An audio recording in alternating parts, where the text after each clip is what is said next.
الحمد لله رب العالمين، وصلى الله على نبينا محمد وعلى آله وصحبه أجمعين، وبعد. السلام عليكم ورحمة الله وبركاته. أحبتي في الله، إلهي بقى مهد اسكره سبحانه وتعالى هذا رياض بدنا من سوكو بكرين بعدما الله سبحانه وتعالى ونقدر المسلمين ومد النبي محمد عليه الصلاة والسلام. كان النبي صلى الله عليه وسلم يتعوذ بالله كثيرا من الفتن. نبينا صلى الله عليه وسلم وحو آدي إلهي سبحانه وتعالى أغمى الجل جرى فتنك، كما في حديث سيد بن ثابت عن النبي صلى الله عليه وسلم: تعوذوا بالله من الفتن ما ظهر منها وما بطن. نبي صلى الله عليه وسلم erayadii qayimkahaa ee saxaabada ridwaanullaahi calayhim ay ka wariyeen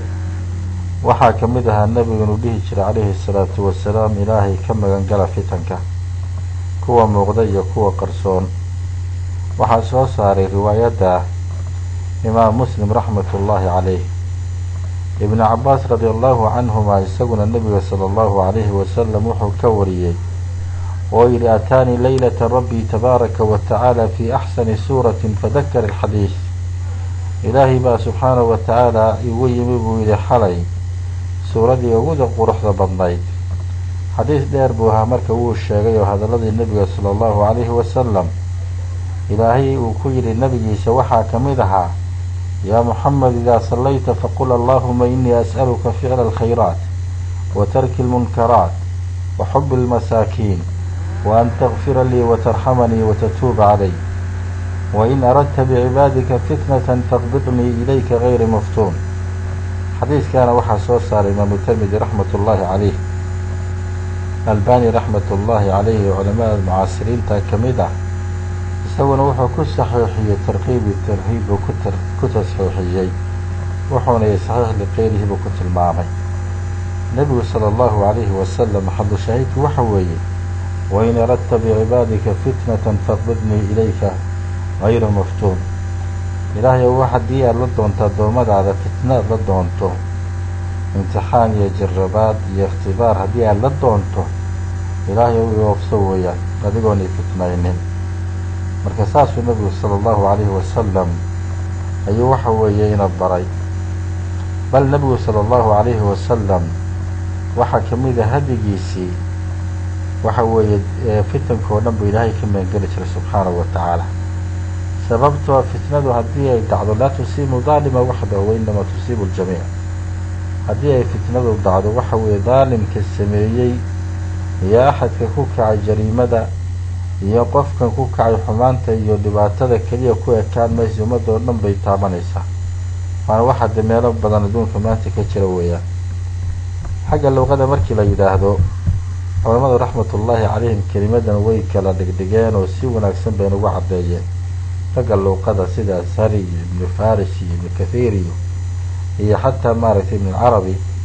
ibn alacraabi waxa weeyaan way kala dhigdhigeen oo way sheegeen. inta badanna kelimada waxay ku tafsiiriyeen alimtixaan waalikhtibaar inay tahay macnaha fitnada loola jeedo imtixaan iyo ikhtibaar. ilaa qaarkood ay kasii badiyeen kelimadaas oo ay yidhaahdeen معاني بدن بي حمبارسن تهي الإثم والكفر والقتال والإحراق والإزالة والصرف عن الشيء. waxyaabahaas oo dhan baa soo gelaya dunuubta macaasida soo gelaysa oo qofku waxa weeye haddii uu dunuub iyo macaasi ku dhaco wuxuu ku dhacay fitno ku dhaca, hadduu kufr ku dhaco fitno ku dhaca, haddii dagaal uu jiro oo muslimiinta dhexdooda fitno qofku dhexgala, ixraaq haddii gubitaan uu jiro dadka muuminiinta la gubo waa fitno weeya, izaala wasarf can shay shayga oo laga iilo wejigii uu lahaa iyo halkii uu ku socday iyadana fitan bay soo gelaysaa. marka aimadu raxmatullaahi calayhim xagga luuqada way ku xeeldheeraadeenoo haddii aan eegno imaam ashari oo kale wuxuu leeyahay kelimada waxaa laga wadaa buu yidhi xagga afka carabiga alibtilaa waalimtixaan. ibtila iyo imtixaan baa laga wadaa oo qofka haddii la jirrabo la imtixaano qofkaas waxa weeye fitnu ku jiraa. sidaa daraaddeed asalkeedii hore waxaa laga qaatay buu yidhi: fatantu alfidata waddahab adabtuhumaa binnaari liyatamayaza alradii'u min aljadiid. waxaan maaragtay markii dabka lasaa loo geliyo dahabka iyo fidadu waxaa ka iilanaya oo ka baxaya wax allaalihi wixii wasakhaha oo dhan waxaa kala baxaya wasakhdii iyo nadiiftii baa kala baxaya. sidaa daraaddeed baa ilaahay subxaanahu watacaala yowma hum cala annaari yuftanuun buu yidhi. macnaheedu waxa weye yuftanuuna bimacnaa yuxraquuna binnaar, waa kuwii asxaabi ukhduudka ah oo maalinta iyada ah waxaa lagu gubayey naar baa lagu gubayey. ibnu faris sidaas oo kale wuxuu leeyahay isaguna faada iyo taada iyo nuunka oo fitnada ah asligoodu wuxuu kutusayaa buu yihi ibtilaa iyo ikhtibaar buu kutusayaa, waana sida asalka ee kelimada macnaha fitnada loola jeeda xagga luuqada. ibnu afiir saas oo kale isaguna imtixaan iyo ikhtibaar buu ku turjumay oo ku fasiray. marka macaanidaa faraha badan bay leedahay. ninka la yidhahdo ibn alacraabi baa isagu soo gababeeyey oo soo khulaaseeyey oo fitnada wuxuu ku sheegay waxaa la yidhaahdo alfitnatu alikhtibaar buu yihi, walfitnatu almixna, kulligeed waa macaani isu dhadhow weeyaan. alfitnatu almaal, walfitnatu alawlaad, walfitnatu alkufri, walfitnatu alikhtilaafi innaasi bilaraa, walfitnatu alixraaqi binnaar, waa macaani waxa weeyaan isu dhadhow weeyaan oo kulligeed dhibaato iyo shido iyo imtixaan iyo ikhtibaar iyo qofka oo la jirabo oo la eego iimaankiisa intuu leeyahay, waxyaabahaas oo dhami way soo galaysaa xagga luuqada weeyaan. macaanida haddaad adeegtid fitnada laga wado kitaabka iyo sunnadana iyada laftigeedu kama sii fogo. waxaad arkaysa allah subxaanahu watacaala inuu ka fasirayo kelimada iyada ah alibtilaa walikhtibaar, alibtilaa walikhtibaar kama qaala allahu subxaanahu watacaala sida ilaahay u yihi xasiba annaasu yutraku an yaquluu aamana wahum laa yuftanuun, bimacnaa waxa wahum laa yubtaluuna kama sida ibnu jariir ba uu sheegay. dadkuma waxay moodeen in faraha laga qaadayo hadday yidhaahdaan ilaahay baanu rumaynay iyagoon la fitnaynin oo la jirrabin oo la ikhtibaarin. waxa waa laisjirrabaya, laisimtixaanaya wey. macaanideeda waxaa kamid ah saddu can isabiili waradd, qofka waxa weeye jidka ilaahay subxaanahu watacaala in loo istaago oo loo diido xaqii iyo wanaaggii uu doonayey oo markaa dad badan ay ka hor istaagaan. qur-aankaana ilaahay ku sheegay oo yihi waxdarhum an yaftinuuka can bacdi ma ansala allahu ilayk. nabi maxamed baa lagu yihi calayhi salaatu wasalaam ka digtoono uu iska ilaaliyoolay inay kaa fitneeyaan oo kaa iilaan oo kaa leexiyaan oo kaa hor istaagaan ilaahay subxaanahu watacaala diintii uu ku soo dejiyey qaar ka mida. imaamu qurtubi raxmat ullaahi calayhi wuxuu leeyahay macnaha laga wado waxa weeye suduuka wayaruduuk, waxa weeye waxay kaa hor istaagayaan oo kaa celinayaan dariiqii wanaagsanaayo ilaahay uu kuu jeexay subxaanahu watacaala. macaanida kelimada fitnada waxaa ka mid a alcadaab, cadaab baa ka mid a.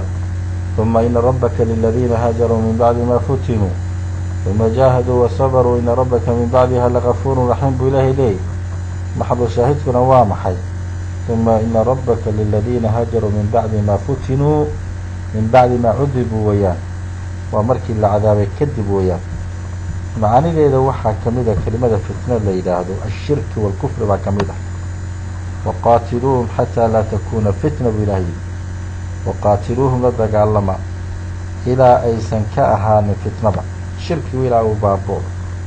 oo shirkigu zuulo weeyaan. ibnu kathiir baa wuxuu ku fasiray laa takuna fitna, fitnada waxaa laga wadaa wey shirkigaa laga wadaa. waxaa fitnada soo gelayo macaanideeda kamid ah alwuquucu fi lmacaasi wanifaaq, qofka haddii uu ku dhaco macaasi iyo nifaaq uu ku dhaco iyo munaafiqnimo uu ku dhaco, iyadana qofkaasi waxa weeyaan ilaahay subxaanahu watacaala markuu ka hadlayay fii xaqi lmunaafiqiin, kuwa munaafiqiinta walaakinakum fatantum anfusakum watarabastum wartabtum waqaratkum alamaaniyu ilaahay yidhi. imaam baqawi raxmat ullaahi calayhi wuxuu leeyahay awqactumuuha fi nifaaqi wahlaktumuuha biisticmaali lmacaasi washahawaat, naftiibaad waxaad ku rideen nifaaq baad ku rideen ood ku halaagteen sababtoo isticmaalkaad isticmaalaysaan aad ku dhex jirtaan macaasida iyo shahawaadka ayaad naftii ku halaagteen buu leeyahy. marka nafta haddii meelaha lagu tuuro iyadana waxay way jirraban tahay oo way imtixaanan tahay wey. ishtibaahu lxaqi bilbaatil baa kamida macaanideeda. kitaabka iyo sunnada nebiga sala allahu alayhi wasalam xaqa iyo baatilku hadday dadka dheeh ka galaan oo iskaga dhex yaacaan iyadana waxa weeye fitnu qofkaasu ku jira. waaladiina kafaruu bacduhum awliyaau bacd ilaa tafcaluuhu takun fitnatun fi lardi wafasaadun kabiir. marka waxa weeye qofku waxaa laga doonayaa baab masaa'alat alwalaa inuu dadka muuminiinta u xidhiiriyo ilaahay subxaanahu watacaala inuu weli ka dhigto gaaladu iyaguba weli bay iska dhigteen marka haddii dadka mu'miniinta ay weli ka dhigtaan ilaahay subxaanahu watacaala keyrkiisa iyo dadaan mu'miniin ahayn waxay noqonaysaa fitnay noqonaysaa takun fitnatun fi lardi buu ilahay waxa weeye shubhatun bilxaqi waalbaatil waa sida jaamicu lbayaan uu yidhi ibnu jariir raxmat ullah caleyh macanideeda waxaa ka mid a kelimada fitnada la yidhaahdo xagga kitaabka iyo sunnada al-idlaal waxa weeye baadi qofku wuxuu ku soo qoconayaa baadi ilaahay baa subxaanahu watacaala baadi la doonaya waman yurid illaahu fitnatah qofki ilaahay uu baadi la doono subxaanahu watacaala fitna halkan waxaa laga wadaa al-idlaal baadi iyo dhumitaan oo qofku xaqa uu ka dhumo ka fogaado sidaasuna baxrunuxiidka ibnu xayaan ibaa xayaan uu soo saaray macanideeda waxaa ka mid ah alqatli waalasri baa ka mid a qofka in la qafaasho la dilo ayaa iyadana ka mid ah wain khiftum an yaftinakum aladiina kafaruu buu ilahay yidhi haddii aad ka yaabtaan kuwa gaalada ah inay idin diraan ama idin qafaashaan weeyaan muraadkana waxaa laga wadaa xamli lkufaari cala almu'miniin wahum fii salaatihim saajiduuna xataa yaqtuluuhum aw yaasiruuhum sidaana ibnu jariir raxmat ullahi caleyhi baa sheegay fitnada macanideeda waxaa ka mid ah axibatii fi llah xagga kitaabkii sunnada ikhtilaafi innaas wa cadami ijtimaaci quluubihim dadka waxa weeye iskhilaafa oo qulubtoodu ay kala tagto oo qulubtoodu ayaan midaysnayn walaa awdacuu khilaalakum yabquunakum alfitna buu ilahay yidhi ay yuuqicu alkhilaafa baynakum sidaasuu imaam kashaaf uu sheegay isagan macanideedu way badanta waxaa ka mid ah aljunuun baa ka mid ah alixraaqu binnaar baa ka mid ah yaayukum almaftuun buu ilahay leeyahy midkiinee baa waala almaftuun bimacnaa halkan waxaa laga wadaa almajnuun baa laga wadaa alixraaqu binnaar in aladiina fatanuu lmu'miniina waalmu'minaat in aladiina kuwii fatanuu lmu'miniina kuwii gubay mu'miniinta iyo mu'minaadka suurat alburuuj marka si kastaba ha noqotee kelimada fitnada waa kelimad waxa way fadfaad ah oo macnaheedu aad iyo aada u ballaadhan yahay ibnu xajar raxmat ullahi calayhi waxaa lagu garanayaa wi muraadkeeda xaytumaa warada bisiyaaqi waalqaraa'in sidii maaragtay qaraa-intu ay ku timi ama macaanidu mar walba ay kugu timaado ayuun baad ka garanaysaa kelimadan macnaha loola jeedo ibnu qayim raxmat ullaahi caleyhi wuxuu leeyahay waxaad arkaysaa meelaha qaar in fitnada loo idaafeynhayo ilaahay subxaanahu watacaala naftiisa iyo nebiga sala allahu caleyhi wasalam marka meelaha loo idaafeeyo oo kale waxay xumbaarsan tahay macaani kale ay xumbaarsan tahay ee kuwanaynu ka hadlayni maaha ilaahay markuu ka hadlay wakadalika fatannaa bacdahum bibacdin buu leeyahy sayidina muusa calayhi الsalaatu wasalaam in hiya ilaa fitnatuka tudilu biha man tashaa watahdi man tashaa fatilka bimacnaa aakhar buu leeyahay wahina bimacna alimtixaan waاlikhtibaar walibtilaa min allah licibaadihi bilkhayri washar binnacmi wاlmasaa'ib marka taasi waa macno kale buu yihi imaamka raxmat ullahi caleyh laakiin fitnadan kale ee dadka la jiradaya ee mushrikiinta fitnada mushrikiinta iyo qofka mu'minka xoolihiisa iyo waladkiisa iyo jiiraankiisa iyo waxyaabahaasi kullaha waxa weeye waa macaani kale ayay iyaguna xambaarsan yihiin waalfitnatu alatii yuqicaha bayna ahli lislaam kaalfitnati alatii awqacaha bayna asxaabi cali iyo mucaawiya iyo waa fitno iyaduna waxa weeye nooc kalaa wey marka sidaasay fitanku u kala bedelan yihiin axibatii fi llah ilaahay subxaanahu watacala waxaan ka baryaynaa fitanka kuwa muuqda iyo kuwa qarsoonba ilaahay inuu inaga hayo ilaahay waxaanu ka baryaynaa subxaanahu watacaala inuu diinteenna iyo nafteenna iyo xayaatadeenna badbaadiyo haddii uu la doono addoommadiisa fitna uu la doonana ilaahay inuu ina oofsado isagoon layna fitnaynin oo diinteennu ay saliim tahay oo ka badbaaday macakiraadka iyo dhibaatooyinka adduunyada ka jira aqulu qawli hada wallahu aclam sala allahu calaa nabiyina muxamedi wacalaa aalihi wasaxbihi ajmaciin